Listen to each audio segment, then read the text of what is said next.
Hello everyone. आज का हमारा टॉपिक है OB models. OB models are study and application of knowledge about how people act within the organization. OB models क्या हैं? Study है और एप्लीकेशन है।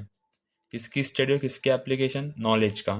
नॉलेज अबाउट पीपल कैसे बिहेव करते हैं, कैसे एक्ट करते हैं ऑर्गेनाइजेशन के अंदर, उसके नॉलेज को, उसके नॉलेज की स्टडी करना और अप्लाई करना, वो होता है ओबी मॉडल्स।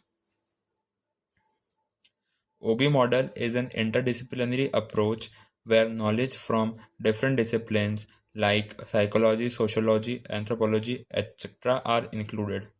ओबी मॉडल्स क्या हैं? ओबी मॉडल्स एक ऐसे मॉडल्स हैं जिसमें जो कि एक इंटरडिसिप्लिनरी अप्रोच है। इंटरडिसिप्लिनरी मतलब बहुत टाइप के एरियाज वाले हैं। जैसे कि इसमें नीचे देखे रखा हुआ है different discipline like psychology, sociology, anthropology.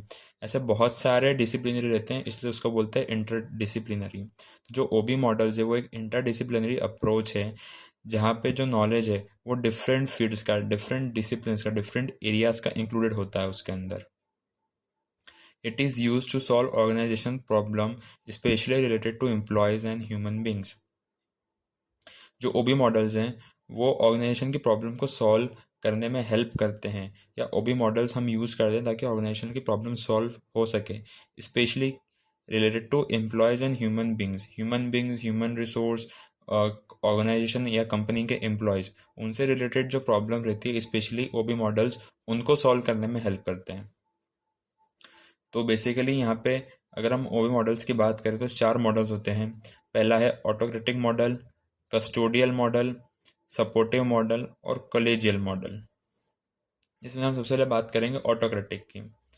Autocratic model, management believes that it knows what is best for the organisation and that the employees obligation is to follow order. Management क्या सोचता है ऑटोक्रेटिक मॉडल के अंदर की जो management है वो जानता है कि अच्छा क्या है, बुरा क्या है। तो इसमें जो ओनर रहेगा वो बॉस ही रहेगा, यानी बॉस जो है वो जानता है कि क्या अच्छा है क्या बुरा है कंपनी के लिए, और एम्प्लॉयज़ को उसके ऑब्लिगेशंस के ऑर्डर्स को फॉलो करना रहेगा। इनमें क्या क्या चीज़ें रहती हैं? पहला है कि depend on power of boss. जो पूरा ऑर्गेनाइजेशन है, पूरी कंपनी है, वहाँ के जो एम्प्लॉयज़ हैं वो डिपेंड होते हैं बॉस की पावर पे। ऑटोक्रेटिक मॉडल में क्या रहता है कि it has official authority to order.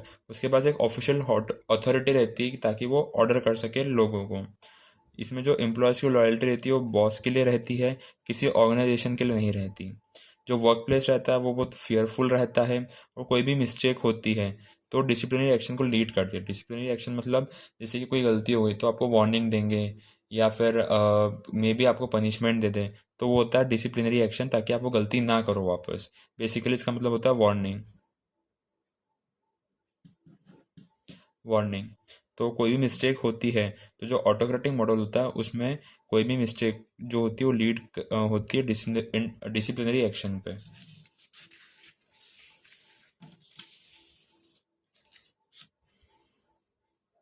इसका अगर हम एग्जांपल देखें तो डिफेंस में, मिलिट्री, डॉक्टर, यहाँ पर यूजुअली आपको देखने को मिलेगा कि ऑटोक्रेटिक मॉडल्स होते हैं जहाँ पे आपको बॉस को फॉलो करना पड़ता है।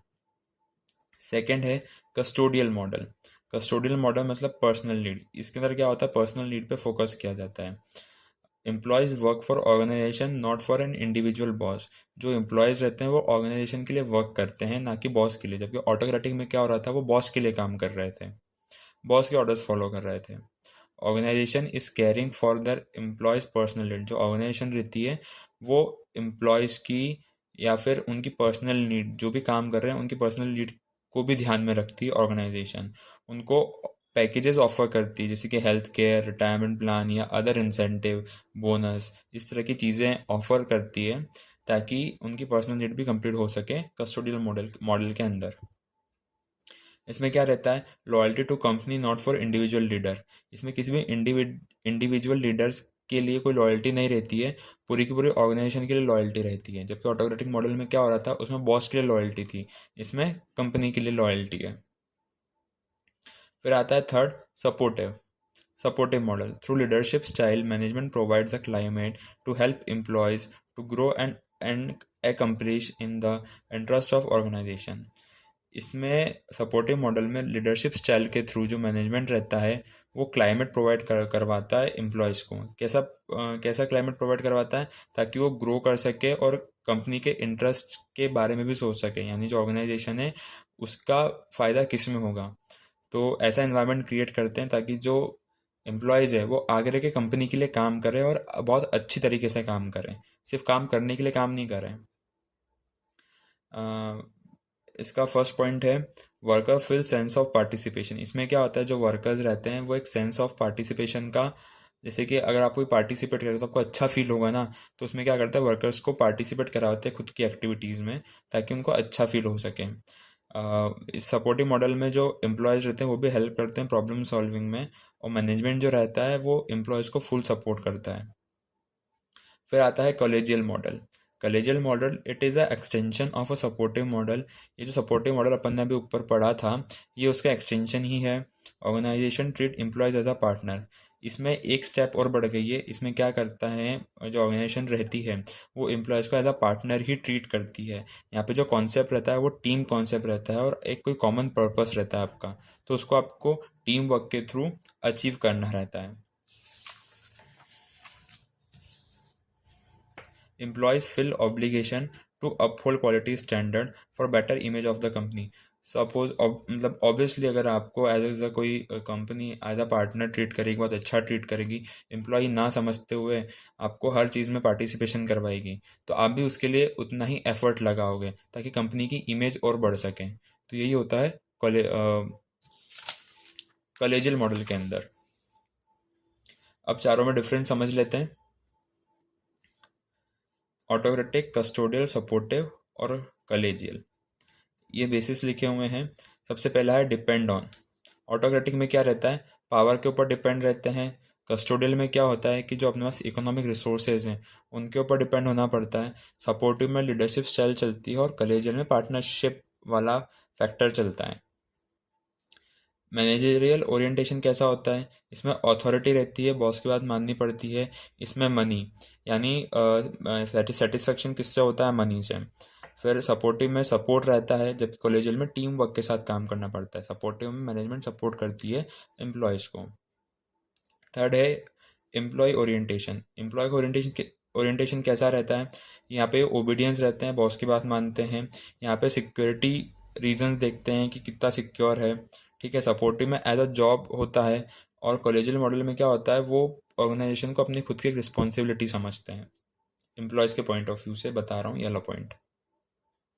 साइकोलॉजी रिजल्ट, इसमें डिपेंड ऑन द बॉस, इसमें डिपेंड ऑन द ऑर्गेनाइजेशन, पता ही आपको पार्टिसिपेशन होता है इसमें। और कॉलेजियल में क्या होता है, सेल्फ डिसिप्लिन, यानी आप जब कोई भी आपका एज अ पार्टनर ट्रीट करेगा तो आप खुद ही सेल्फ डिसिप्लिन के साथ काम करोगे।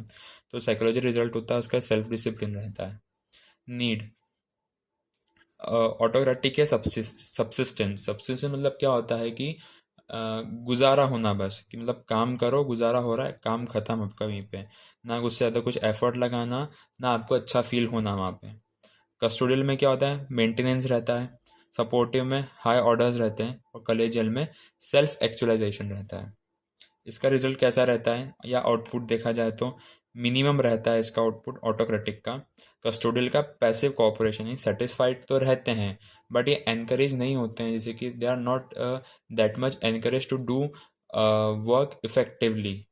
मतलब वो आगे रह के काम करने के लिए नहीं, मतलब सेटिस्फाई तो हो जाते हैं कि ठीक है, बट कल के लिए कैसापन होता है कि मतलब हमको आगे कुछ करना है, वो वाला फैक्टर इसके अंदर नहीं रहता।